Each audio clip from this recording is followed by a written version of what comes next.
The Pentagon's Containerized Autonomous Drone Delivery System, CADDS, from the Defense Innovation Unit. Picture a normal shipping container sitting on a truck or ship deck. Nothing special until it gets the command. Then it automatically opens, launches dozens or even hundreds of drones in a coordinated swarm, lets them complete their mission, recovers the ones that return, recharges and refits them, and resets for the next launch.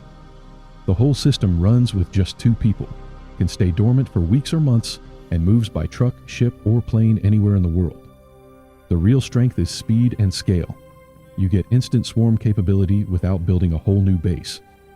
The only limitation right now is it's still in the early proposal stage, so full systems aren't fielded yet, but the design makes it incredibly cheap and hidden compared to traditional drone launch sites. It was just announced in early February 2026 and is most known for being the Pentagon's direct answer to the massive drone swarms we've seen in Ukraine, giving the U.S. military the ability to hide and launch its own swarms from anywhere on land or sea. As a former paratrooper who understands the importance of timing for air support to show up, having a container full of ready-to-go drones that can be called in within minutes would have changed the entire battlefield for us on the ground. Link in bio for the gear civilians can actually buy right now. VetMilTech, daily from the drop zone.